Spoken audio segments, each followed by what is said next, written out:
Bonjour, bienvenue dans cette nouvelle vidéo. Je vais à nouveau vous parler de respiration. Donc on a vu dans la vidéo suivante, donc celle d'hier, comment vous diagnostiquez vous-même votre propre schéma respiratoire, c'est-à-dire votre façon de respirer.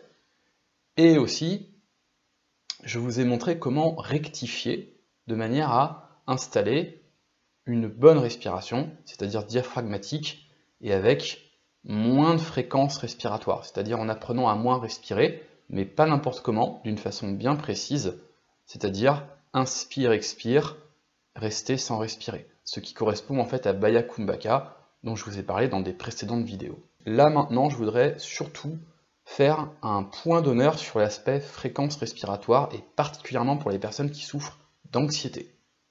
Donc là, ce que je vais vous dire, c'est très important, surtout si vous avez de l'anxiété. Pourquoi ?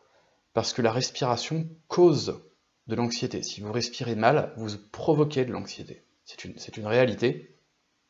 Pourquoi ? Parce qu'on en a déjà parlé dans les précédentes vidéos. La plupart des gens, en tout cas beaucoup de gens que j'ai pu rencontrer, ont ce phénomène de respiration inversée. Encore une fois, j'en ai parlé dans les précédentes vidéos. Et notamment, cette respiration inversée, elle consiste à avoir trop d'air. Donc on inspire, en tout cas on avale, on inspire trop d'air. D'accord ? Et le paradoxe, c'est-à-dire la contradiction dans cette histoire, c'est qu'en fait quand vous avez trop d'air, vous avez moins d'oxygène. Donc ça on en a parlé, pour augmenter votre apport en oxygène, en fait il faut respirer moins. Voilà, ça peut sembler paradoxal, c'est comme ça. Vos émotions d'inquiétude, d'anxiété, de stress sont directement connectées à votre façon de respirer. Directement.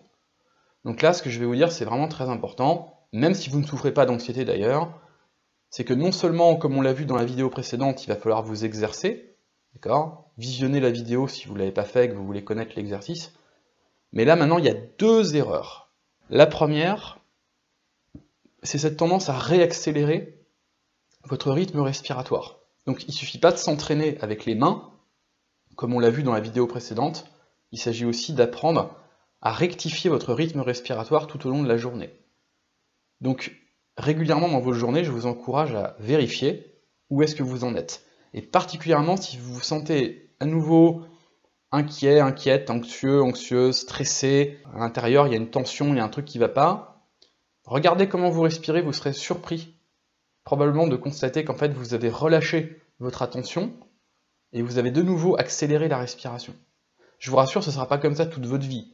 D'accord ? Il faut juste remettre les bons schémas et les bons réflexes dans votre corps. La deuxième grosse erreur, c'est la respiration profonde, deep breathing. Alors, il y a un petit malentendu sur ce terme. Parfois, deep breathing, ça désigne la respiration fonctionnelle, saine, par le diaphragme, et en fait, c'est une respiration qui est silencieuse, discrète. Ça, c'est parfait. Le problème, c'est que deep breathing, c'est aussi ça. C'est cette respiration-là, vous voyez ? Ou alors que par le nez. Si vous avez de l'anxiété et si vous êtes dans une phase où vous devez réapprendre à respirer, je vous conseille de mettre ça au placard, au moins pendant un moment. La respiration doit être calme, silencieuse, et il faut apprendre à respirer moins, comme je l'ai dit, inspirer, expirer, et en fin d'expiration, on attend. Avant de se sentir mal à l'aise, on reprend, inspiration, expiration, et à nouveau on reste.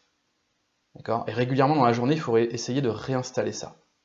Particulièrement donc si vous avez des problèmes d'anxiété, de stress chronique, etc. Donc pour récapituler, tant que vous êtes dans cette phase de rééducation respiratoire, et particulièrement si vous souffrez de stress et d'anxiété, vous devez donc faire trois choses.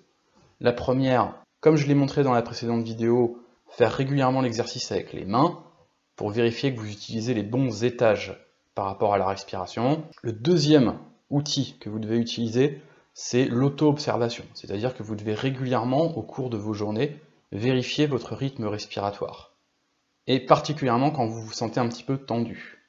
Là, c'est un signe qu'il faut peut-être vérifier parce qu'il y a fort à parier que vous avez à nouveau réaccéléré. Petit à petit, progressivement, ça va se rétablir et vous ne serez pas toute votre vie obligé de vérifier votre respiration. D'accord ? Mais tant que les bons schémas ne sont pas réinstallés, vous êtes un peu obligé de le faire.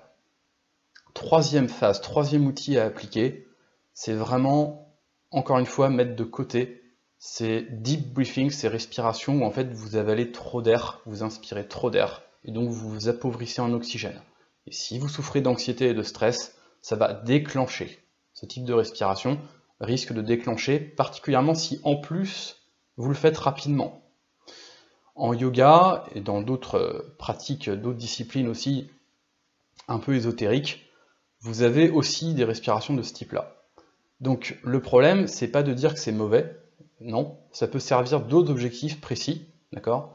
Mais dans votre cas à vous, tant que vous êtes dans une phase où vous êtes en train de réimprimer des bons schémas de respiration, et que vous essayez aussi de vous libérer du stress et de l'anxiété, je vous recommande fortement de cesser de pratiquer ce genre de respiration. Donc respiration bruyante, d'accord? Et respiration rapide, et surtout si c'est les deux en même temps. C'est pire encore.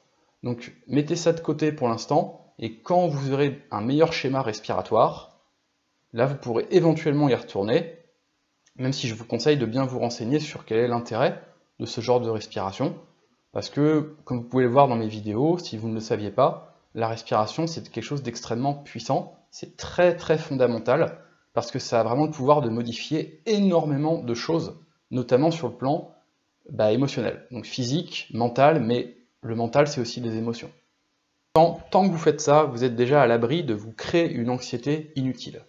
La respiration doit être calme, silencieuse, et il faut apprendre à respirer moins, comme je l'ai dit, inspirer, expirer, et en fin d'expiration, on attend.